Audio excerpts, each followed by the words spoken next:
Hace 100 años, el visionario ecuatoriano José Abel Castillo compró un avión que pasaría a la historia de la mano de un audaz piloto italiano.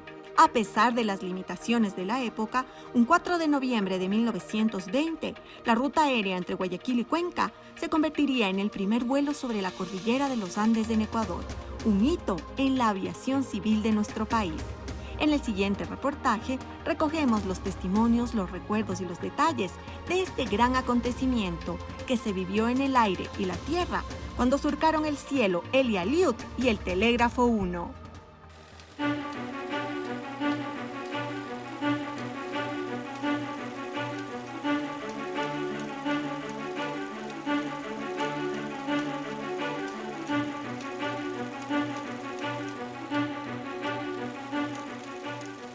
Esta es la historia de un hombre, una máquina y una hazaña. Volar por primera vez sobre los Andes ecuatorianos e integrar por medio del aire al país. Han pasado ya 100 años de esta memorable travesía y para entender su magnitud empecemos por conocer al hombre, al piloto. Eli Aliud nació en 1894 en Fiume Veneto en el norte de Italia y a sus 20 años estalló la Primera Guerra Mundial, en la que participó desde el aire. Y en las escuderías que él estuvo, porque estuvo cerca de 5 escuderías, en todas demostró habilidades y destrezas como piloto. Tuvo algunos de los vuelos impresionantes, era que él realizaba vuelos nocturnos, que esos vuelos lo hacían en la madrugada para detectar dónde estaban las bases enemigas y que sus compañeros puedan atacar. Las capacidades de Eli Aliud le llevaron a romper el récord mundial de velocidad en 1919 y también le hicieron merecedor de reconocimientos militares. Cuando acabó la guerra, la brújula de Aliud empezó a apuntar hacia Ecuador, específicamente hacia uno de los pioneros de la aviación nacional. A Eli Aliud le contratan a través de Cosme Renela, porque Cosme Renela era su profesor en la aviación. Tenía una diferencia de 6 años y él es el que le presenta al cónsul de Ecuador en Italia, Miguel Valverde. ¿Por qué ese acercamiento con Eli Aliud? Porque Eli Aliud ya en 1920 ya era director de una escuela de aviación en Italia e instructor y le propone que viaje a Ecuador con la finalidad de abrir escuelas de aviación y sea instructor de la aviación. Eli Aliud entonces envía a un representante al Ecuador, pero las cosas no salieron de acuerdo a lo esperado. El plan inicial del representante de Aliud era vender esta idea al gobierno ecuatoriano para que se cree una escuela de aviación y por ende nazca la rama de la Fuerza Aérea en el país. Sin embargo, la llegada de su representante coincidió en un cambio de gobierno y en tal virtud hubo esta iniciativa de la empresa privada porteña.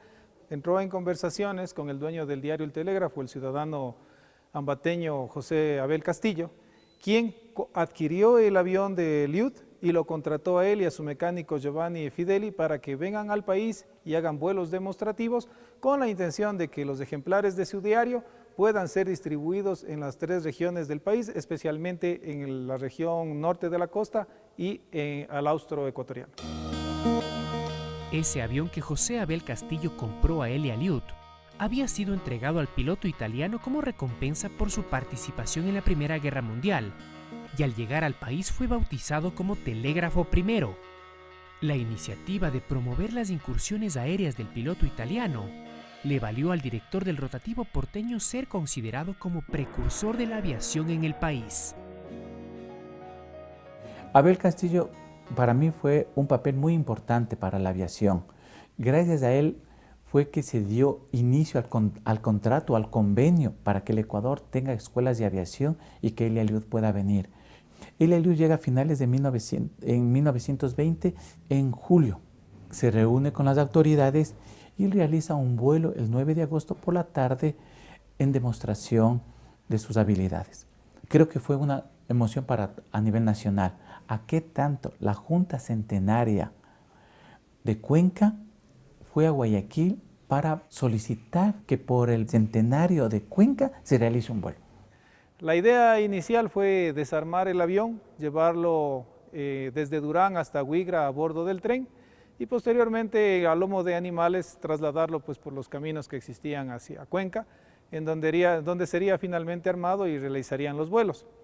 Sin embargo, el piloto Liud se opuso totalmente, consultó con su mecánico Giovanni Fideli si es que la aeronave se encontraba en condiciones de surcar sobre los 5.000 metros de altura, a lo cual fue confirmado, y decidieron, utilizando un mapa que estaba en vigencia en ese entonces de Alejandro Humboldt, realizar la ruta desde Guayaquil por Naranjal, Molleturo y finalmente llegar a Cuenca.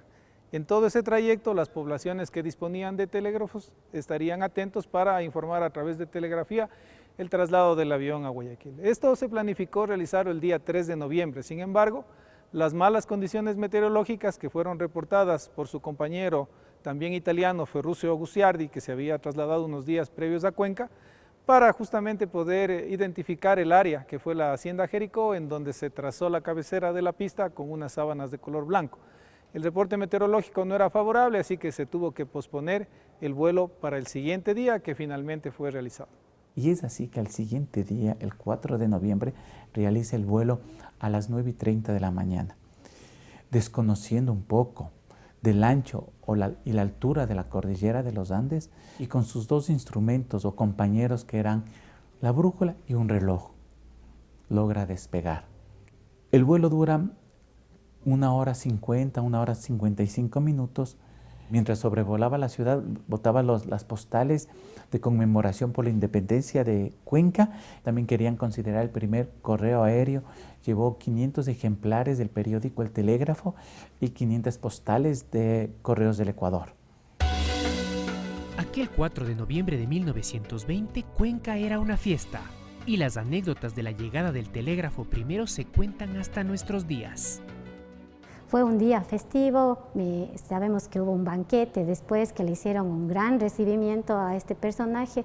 Por esta razón, Elia Liud muchas cosas pronuncia en algunos libros sus palabras diciendo que se sintió en Cuenca como en su propia casa. Entonces se siente un apego de los cuencanos a este personaje tan especial que nos dejó como legado muchos de sus bienes en este museo. Entre los objetos más importantes que destacamos en nuestra casa es la brújula que el propio Elia Liud mismo dona al Museo Remigio Crespo Toral, su chaqueta, su gorro de piloto y algunos otros bienes que lo identifican como piloto y como uno de los personajes, digamos así, que dejó huella en la historia cuencana. Cruzar los Andes volando le valió a Elia Liud el título de Cóndor Andino. Hasta ahora la hazaña es valorada por las condiciones de navegación de la época y por las características específicas del biplano telégrafo primero. Bastante habilidad psicomotriz porque llevaban la brújula y el altímetro no instalados en la cabina del avión, sino alrededor del cuello o amarrada a una de las piernas, sumado al mapa. Entonces tenía que tener mucha habilidad psicomotriz para poder ir clareando, ir observando, ir asociando. El avión telégrafo primero es un avión Hanriot Macchi de un motor de 200 caballos de potencia, una hélice de paso fijo de madera, un tren de aterrizaje robusto, también fijo. En la parte superior iba ubicada la ametralladora, porque este era un avión de combate, un veterano de la Primera Guerra Mundial. Cuando el avión arribó al país tenía todavía la bandera italiana, luego fue reemplazada por la bandera ecuatoriana. Y debajo de ellos viene el patín de cola, que es la característica del avión, el cual pues en su momento servía luego del aterrizaje para generar el frenado de la aeronave en una menor distancia. Los aviones en aquella época eran fabricados con una estructura de madera. Para el accionamiento de las superficies de control se utilizaban también poleas y cables. Claro que estos cables no son metálicos, sino eran sogas. Era un avión bastante frágil y eso es lo que hace relevante el que se haya enfrentado a los colosos de los Andes. Pero ahí no acaba esta historia. Cuenca era solo el primer objetivo de un plan mucho más ambicioso.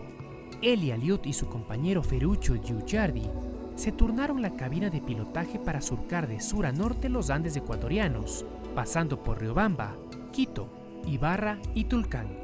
La travesía del telégrafo primero se extendió posteriormente hasta Pasto y Cali. La hazaña conseguida no solo es recordada en nuestro país, sino también en Italia, donde incluso se han editado versiones en cómic de las peripecias de Eliud en los Andes. Las historias de valor del cóndor andino han inspirado a muchos, empezando por su familia y trascendiendo a generaciones que han soñado con seguir sus pasos como caballero del aire.